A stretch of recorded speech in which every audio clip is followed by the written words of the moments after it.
Sit with me. Come closer. Let the noise of your day fall away.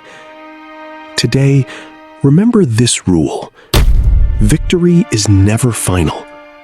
It is only a pause, a single breath between two defeats. The man who believes he has won forever has already begun to lose. Hold that thought.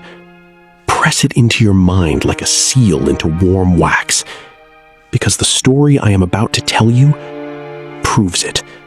With blood, with snow, with silence. The year is 1805, December. A frozen field in Moravia, a region we now call Czechia. Three empires face each other across the mist: France, Austria, Russia. The stakes are simple. Who rules Europe? One man stands on a small hill, watching the fog below. He is 36 years old. He is not tall. He is brilliant. His name is Napoleon Bonaparte, Emperor of the French. And in a few hours, he will win the most perfect battle in history. But that victory will plant a seed. A quiet, patient seed. And that seed will grow into his destruction.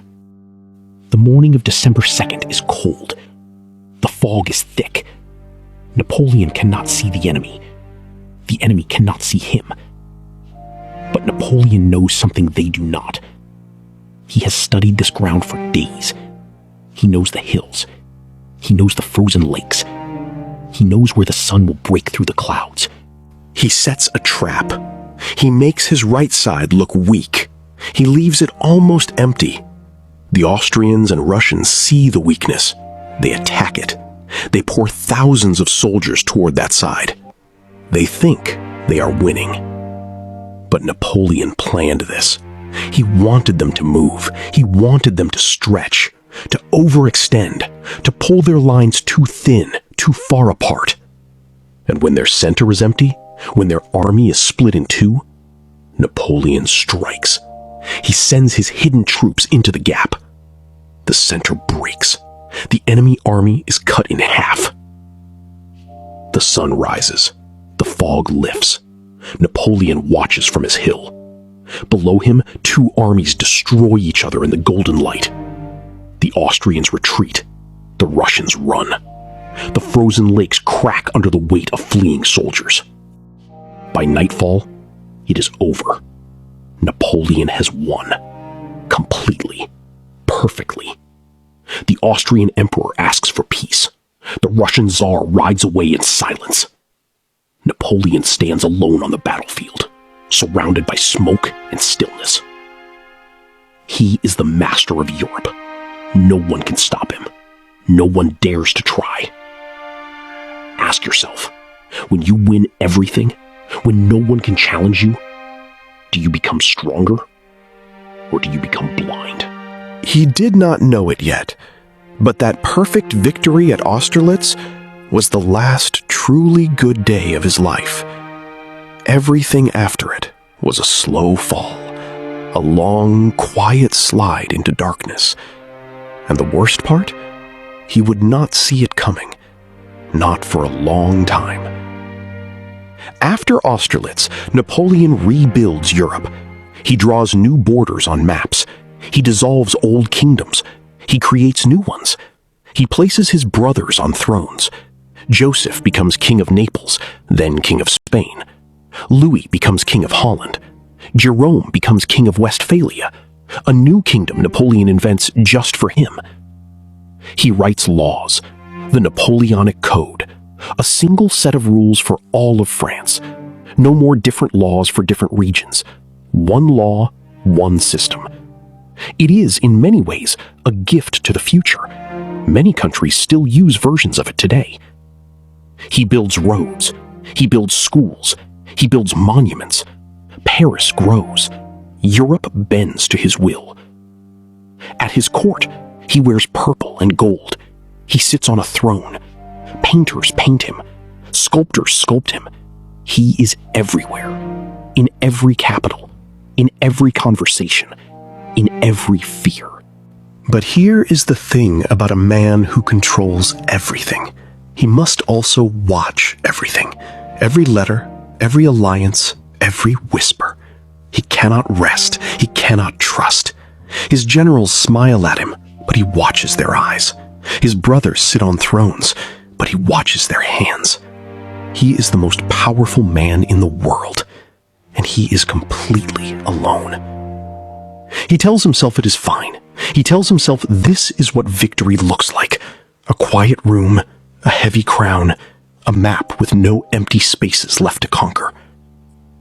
But an empire built on one man's will cracks the moment that man hesitates. And Napoleon was about to hesitate. Not from doubt, from hunger. The hunger for one more enemy to defeat. There was one enemy Napoleon cannot reach. Britain. An island protected by the sea. Protected by the Royal Navy, the most powerful fleet in the world. Napoleon's armies cannot cross the water. His soldiers cannot march on waves. So he tries something else. He closes every port in Europe to British ships.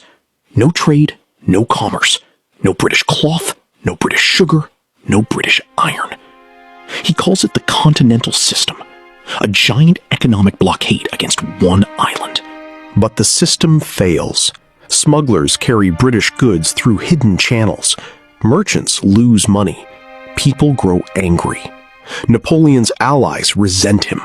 They follow his orders, but they whisper behind his back. Portugal refuses to close its ports. Napoleon is furious. He marches an army through Spain to punish Portugal. But while his soldiers are in Spain, something unexpected happens. The Spanish people rise up. They do not fight like armies. They fight like shadows. And that shadow war would bleed Napoleon for 6 years. The Spanish do not surrender. They do not line up in neat rows for battle. Instead, small groups attack at night. They burn supply wagons. They ambush messengers. They vanish into the mountains before Napoleon's soldiers can respond. This is called guerrilla warfare. Small, fast, hidden attacks with no formal army. The word guerrilla comes from the Spanish word for little war. And this little war is enormous. Napoleon sends 300,000 soldiers to Spain. They control the cities, but they do not control the countryside. Every road is dangerous. Every village might hide an enemy. His generals write to him, "We cannot win here. There is no enemy to defeat. The enemy is everywhere and nowhere." Napoleon calls Spain his ulcer, a wound that never heals, a wound that bleeds slowly, day after day, year after year. It drains his money. It drains his soldiers. It drains his attention. Ask yourself, have you ever fought a problem that does not stand still? A problem that changes shape every time you try to grab it? That was Spain for Napoleon. And while he was fighting shadows in the south, he was planning something monstrous in the east. In June 1812, Napoleon marches east. 600,000 men cross into Russia. It is the largest army Europe has ever seen. 600,000. The number alone should terrify anyone. Napoleon plans a quick war. He wants one great battle, one decisive victory. Then the Tsar will surrender. It will be over in weeks. But the Russians do not fight. They retreat. They burn their own fields. They burn their own villages. They leave nothing for Napoleon's army to eat. This is called a scorched earth strategy, destroying everything so the enemy finds nothing. Napoleon marches deeper and deeper into Russia. His soldiers are hungry. Their horses die. The summer heat is brutal. Then autumn comes. Then the cold. In September, Napoleon reaches Moscow. The city is empty. That night, fires break out. Moscow burns. The great city, the prize, the reason for all this suffering, turns to ash and smoke. Napoleon sits in a half-burned palace and waits for the Tsar to beg for peace. the Tsar never writes. October comes. Napoleon must retreat. 600,000 men walked into Russia. Now, fewer than 100,000 walk out. The rest are dead, frozen, starved, lost in the white emptiness of the Russian winter. The retreat is a nightmare. Soldiers eat their own horses. They wrap themselves in curtains torn from abandoned houses. They march through snow that reaches their knees. Thousands die every day. Their bodies line the road like markers on a map. Napoleon rides ahead. He leaves his army. He takes a fast carriage back to Paris. He must show his face. He must pretend he is still in control. But the Grande Armée, his great army, is gone. Destroyed by cold, by hunger, by distance, by his own ambition. He survived Russia, but the man who crossed into it did not come back. Something broke in that snow, something he could never repair. And Europe was watching, waiting, counting his wounds. Europe smells blood. The nations that feared Napoleon now see him weaken. Austria, Prussia, Russia, Sweden, they join together. For the first time, they fight as one. In October 1813, they meet at Leipzig, the Battle of the Nations. 4 days of fighting, more than 500,000 soldiers on one field. It is the largest battle Europe has seen before the 20th century. Napoleon fights. He's still brilliant. He's still fast. But he's outnumbered. His young soldiers are not the veterans of Austerlitz. They are boys, conscripts, men forced to fight with little training and less hope. He loses. For the first time in years, he loses a major battle. And this time, there is no fog to hide behind, no clever trap, no sun breaking through the clouds at the perfect moment. His allies abandon him, one by one. The kings he placed on thrones turn their backs. His marshals, his closest generals, tell him it is over. Ask yourself, what does it feel like when the people who cheered you yesterday walk away today? When the silence after your name is louder than any applause? In April 1814, Napoleon abdicates. He signs a paper. He gives up his throne. He gives up France. He gives up everything. They send him to Elba, a tiny island in the Mediterranean, a rock, a nothing place. The Emperor of Europe becomes the king of a pebble. But they made one mistake. They left him alive. And a man like Napoleon does not rest on a pebble. Elba is small. Napoleon can walk across it in a day. He redesigns the gardens. He builds a tiny library. He walks along the shore and watches the sea. 10 months pass. The world moves on without him. France has a new king, Louis XVIII. The old monarchy returns. The people are tired. They do not miss Napoleon. Or so the new king believes. But Napoleon watches. He reads newspapers. He listens. And he hears something. The people are restless. The old king is weak. The army still remembers his name. On February 26, 1815, Napoleon leaves Elba. 1,000 men, a handful of ships. He lands in southern France. He marches north.